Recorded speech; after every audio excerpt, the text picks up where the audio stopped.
Shalom, shalom, bien-aimés. Nous continuons avec notre étude biblique et aujourd'hui nous allons donc étudier le livre de Josué.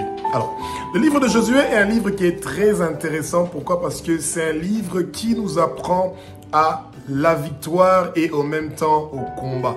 Et bien, pour pouvoir avoir la victoire, on doit d'abord combattre. Et les chrétiens de nos jours pensent que Jésus-Christ est mort sur la croix de Golgotha pour eux. Ils sont sauvés et ils ont déjà la victoire pour toutes les batailles et ils n'ont pas besoin de combattre. Eh bien, bien aimé, il y a un souci.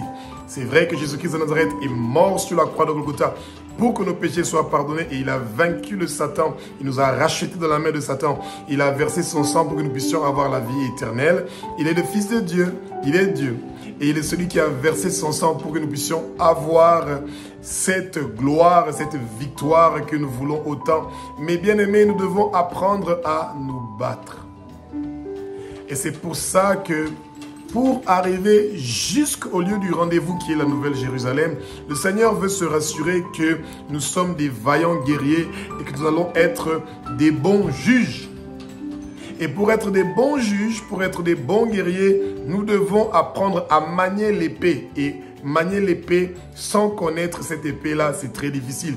Qu'avons-nous dans la main? Dans notre main, nous avons la Bible. Nous avons dans notre bouche la parole qui est la Bible. C'est cette épée-là que nous utilisons pour combattre. Que le Saint-Esprit nous donne les mots que nous devons utiliser pendant le moment de cet enseignement pour que nous puissions bien comprendre ce que le Seigneur veut nous parler. Le livre de Josué est un livre qui est très intéressant. Eh bien, Moïse donne le bâton à Josué. Et donc, dans les 20 chapitres que nous allons donc passer en revue du livre de Josué, eh bien, au début, le Seigneur dit déjà à Josué, au chapitre 1, au verset 8, que le livre de la loi, ça veut dire la Bible, la parole, ne doit pas s'éloigner de lui pour qu'il puisse réussir dans tout ce qu'il est en train d'entreprendre. Et la première épreuve de Josué ne va pas tarder à venir, c'est celui de traverser avec tous ces millions de Juifs-là qui puissent traverser le Jourdain.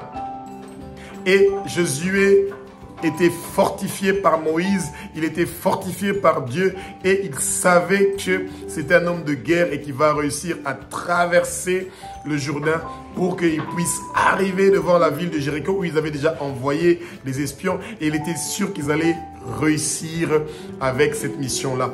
Eh bien, bien aimé, en ce moment-ci, vous êtes arrivé devant le Jourdain et que vous pensez que vous êtes en train de traverser des problèmes terribles, que vous n'allez pas vous en sortir, que vous pensez qu'il n'y a pas de solution, j'ai une bonne nouvelle pour vous, bien-aimés, parce que dites ceci ensemble avec moi. Je traverse le Jourdain, je traverse le Jourdain, je traverse le Jourdain.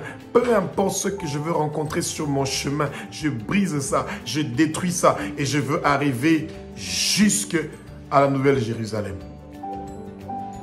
Tous les armes forgées contre moi ne vont pas réussir et prospérer au nom de Jésus-Christ de Nazareth. Bien-aimés, ce qui se passait au temps de Josué peut se passer dans votre vie maintenant. Vous pouvez prier pour que le Jourdain puisse se diviser en deux et que vous traversez à pied sec. Le Seigneur est là. Le Seigneur est là pour que vous et moi, nous puissions avoir la confiance, la foi, que les choses que le Seigneur était en train de réaliser à l'époque de Josué, il peut le réaliser jusqu'aujourd'hui et nous pouvons faire mieux que ça.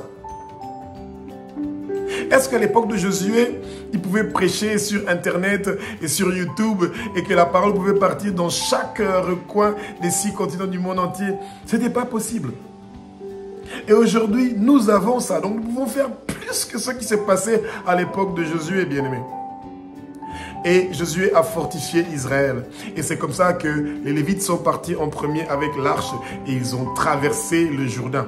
Et imaginez-vous, bien-aimés, qu'un fleuve a toutes sortes d'intempéries, de vents, des animaux, des monstres marins, des serpents marins ou des poissons, des grands poissons. Il y a beaucoup de risques, mais tout ce qui vient sur votre chemin, vous allez passer ce chemin-là, vous allez réussir à traverser ce chemin au nom de Jésus.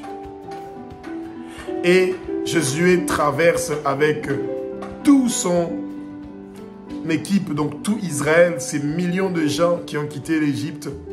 Pour ceux qui sont restés, ils ont traversé le Jourdain à pied sec. C'était la deuxième fois que l'eau soit divisée en deux pour que le peuple puisse passer à sec. Alors, que l'eau puisse être divisée à trois reprises, le Jourdain a été ouvert en deux pour que les gens puissent passer à sec. La première fois, c'est Josué avec Israël qui traverse. Élie et Élisée avaient traversé aussi le Jourdain à pied sec. Et ensuite, Élisée a traversé encore une fois lui-même le Jourdain à pied sec. Bien-aimés, nous devons demander cette puissance-là au Seigneur. Que quand nous prions et que nous disons que le lac Tanganyika ou le fleuve Congo qui puisse se diviser en deux pour que vous puissiez passer à pied sec, ça doit arriver. Nous devons demander au Seigneur de nous faire cette grâce-là. Les choses qui se passaient dans les temps anciens, ce n'est pas encore terminé. Nous pouvons encore voir ces choses-là. La parole nous dit, voici ce qui accompagnera ceux qui auront cru. Nous allons guérir les malades. Les aveugles vont voir. Les morts vont ressusciter. Les sourds vont écouter. Les muets vont parler. Bien-aimés, les choses qui se passaient dans les anciens temps, ça peut se passer aussi dans notre temps. Et ensuite, Josué avec Israël se retrouve devant la ville de Jéricho.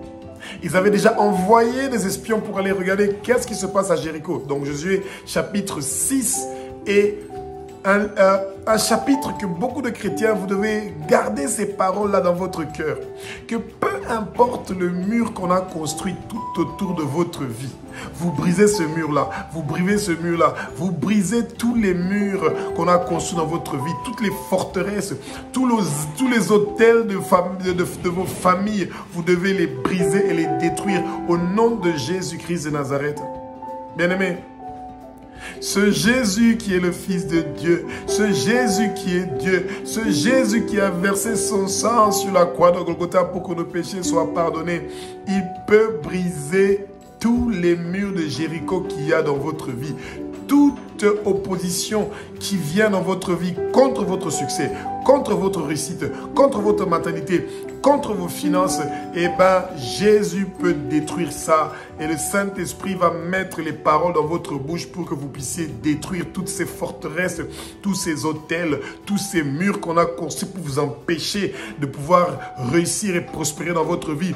Tous les obstacles, toutes les limitations, toutes les barrières qu'on a mis sur votre chemin pour que vous ne puissiez pas percer, réussir, prospérer dans la vie. Nous les brisons au nom de Jésus. Nous les brisons au nom de Jésus. Bien-aimés, n'oubliez pas d'apprendre la parole. Quand vous connaissez la parole, ça devient facile de faire ces prières-là, bien-aimés.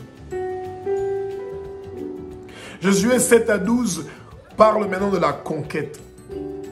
Après Jéricho, eh bien, Israël commence maintenant à conquérir du sud au nord. Jusqu'aujourd'hui, il y a des écoles militaires qui sont en train d'étudier les techniques de combat de Josué, bien-aimé. Et la conquête de Josué qui quittait du sud jusque vers le nord, le Seigneur les a demandé d'éliminer tous les peuples qu'ils ont trouvés sur leur chemin. Bien-aimés,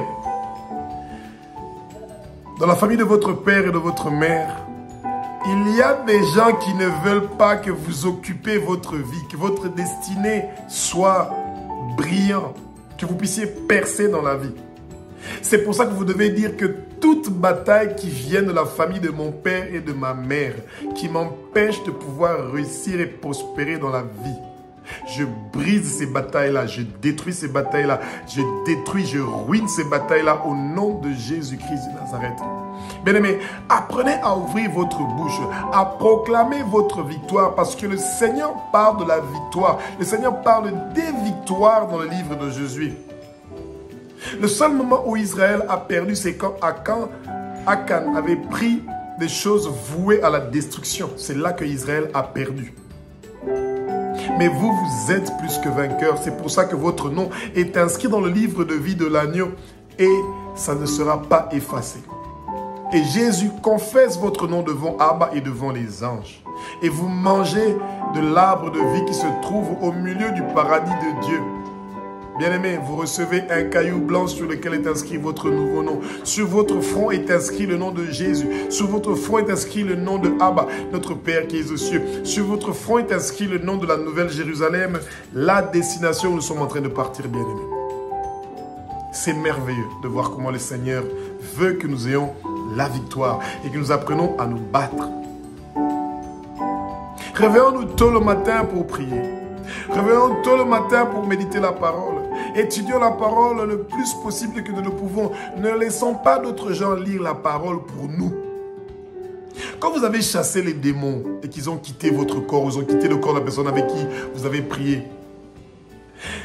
qu'est-ce qui va se passer? Il y aura un vide dans votre corps. Ce vide-là doit être remplacé par la parole. Quand vous êtes en train de lire la Bible, de méditer la parole, eh bien, ça entre dans votre corps et quand les démons sont en train de partir, il n'y a pas de vide parce que la parole est en train d'occuper ce vide-là.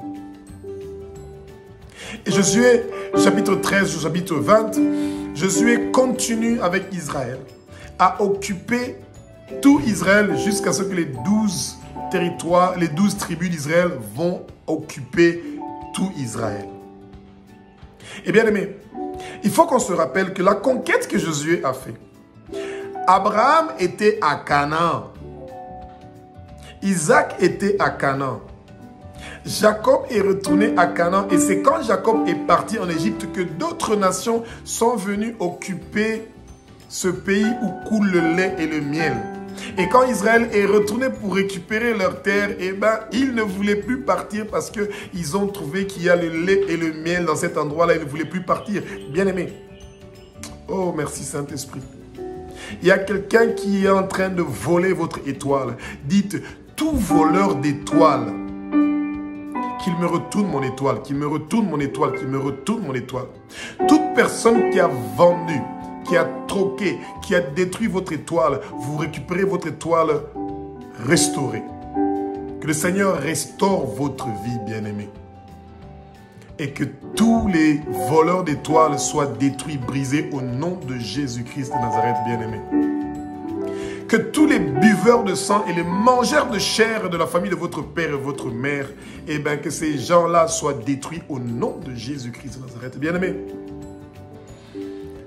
Le succès de nos jours, beaucoup de gens passent chez les féticheurs ou chez les pasteurs, ils veulent avoir le succès. La personne qui donne l'élévation, la personne qui vous élève en dignité, son nom c'est Jésus-Christ de Nazareth, bien-aimé. Il est le seul qui élève quelqu'un en dignité. Si vous n'avez pas encore donné votre vie à Jésus, c'est le bon moment de le faire. Et vous devez seulement dire que Jésus est le Fils de Dieu, qu'il est Dieu et qu'il a versé son sang sur la croix de Golgotha pour que vos péchés soient pardonnés, que vous vous éloignez de vos péchés, vous détestez vos péchés, vous laissez le péché et vous vous tournez vers Jésus.